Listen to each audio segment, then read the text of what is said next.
ಹಾಸನ ಅಂತಿದ್ದ ಹಾಗೆ ನಮ್ಮ ಮನಸ್ಸಿಗೆ ಬರೋದು ಹಾಸನಾಂಬ ದೇವಾಲಯ. ವರ್ಷವಾದ್ರೂ ಹಚ್ಚಿದ ದೀಪ ಆರದೆ, ಮುಡಿಸಿದ ಹೂವು ಬಾಡದೆ, ಇಟ್ಟ ನೈವೇದ್ಯ ಹಳಸದೆ ಇರೋದು ಇದೇ ಜಾಗದಲ್ಲೇ. ಇದೇ ಇಲ್ಲಿನ ಮಹಾಶಕ್ತಿಯಾದಂತಹ ಹಾಸನಾಂಬ ದೇವಿಯ ಮಹಿಮೆ. ವರ್ಷಕ್ಕೆ ಕೆಲವು ದಿನಗಳು ಮಾತ್ರ, ಅಂದರೆ ದೀಪಾವಳಿ ಸಮಯದಲ್ಲಿ ಹಾಸನಾಂಬ ದೇವಿಯ ದರ್ಶನಕ್ಕೆ ಅವಕಾಶ ಇರುತ್ತೆ.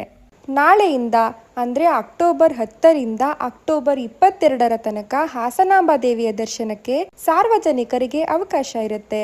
ಪ್ರತಿ ವರ್ಷ ಆಶ್ವೀಜ ಮಾಸದ ಹುಣ್ಣಿಮೆಯ ನಂತರ ಬರುವ ಗುರುವಾರ ದೇವಾಲಯದ ಬಾಗಿಲು ತೆರೆದರೆ ಬಲಿಪಾಡ್ಯಮಿಯ ಮಾರನೇ ದಿನ ಶಾಸ್ತ್ರೋಕ್ತವಾಗಿ ಪೂಜೆ ಸಲ್ಲಿಸಿ ಬಾಗಿಲನ್ನ ಬಂದ್ ಮಾಡಲಾಗುತ್ತೆ. ಮತ್ತೆ ಈ ದೇವಿಯ ದರ್ಶನ ಸಿಗೋದು ವರ್ಷ ಕಳೆದ ಬಳಿಕ. ಪುರಾಣಗಳ ಪ್ರಕಾರ ಸಪ್ತಮಾತೃಕೆಯರು ಕಾಶಿಯಿಂದ ದಕ್ಷಿಣದ ಕಡೆಗೆ ಆಕಾಶ ಮಾರ್ಗದಲ್ಲಿ ಪ್ರಯಾಣ ಮಾಡಬೇಕಾದ್ರೆ ಈ ಸ್ಥಳ ಸುಂದರವಾಗಿಯೂ ಮನೋಹರವಾಗಿಯೂ ಇದ್ದಿದ್ದನ್ನ ಕಂಡು ಇಲ್ಲಿನ ಪ್ರಕೃತಿ ಸೌಂದರ್ಯಕ್ಕೆ ಮನಸೋತು ಇಲ್ಲಿ ನೆಲೆಸ್ತಾರೆ. ಇನ್ನು ಸಪ್ತಮಾತೃಕೆಯರಲ್ಲಿ ವೈಷ್ಣವಿ, ಮಾಹೇಶ್ವರಿ ಮತ್ತು ಕೌಮಾರಿ ದೇವಿಯರು ಹುತ್ತದ ರೂಪದಲ್ಲಿ ದೇವಾಲಯದಲ್ಲೇ ನೆಲೆಸಿದ್ದಾರೆ.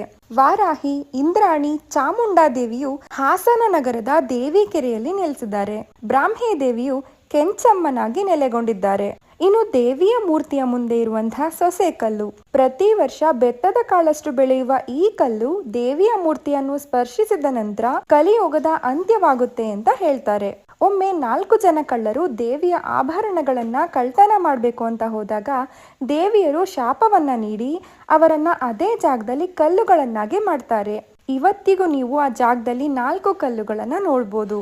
ಇನ್ನು ಕಡೇ ದಿನ ದೇವಿಯ ಮುಂದೆ ದೀಪವನ್ನ ಹಚ್ಚಿ ಹೂವನ್ನ ಮುಡಿಸಿ ನೈವೇದ್ಯವನ್ನ ಇಡ್ತಾರೆ.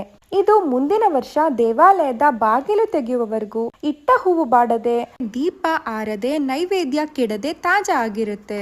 ವರ್ಷಕ್ಕೊಮ್ಮೆ ದರ್ಶನ ನೀಡುವ ಈ ದೇವಿ ನಂಬಿ ಬಂದ ಭಕ್ತರನ್ನ ಯಾವತ್ತಿಗೂ ಕೈ ಬಿಡುವುದಿಲ್ಲ.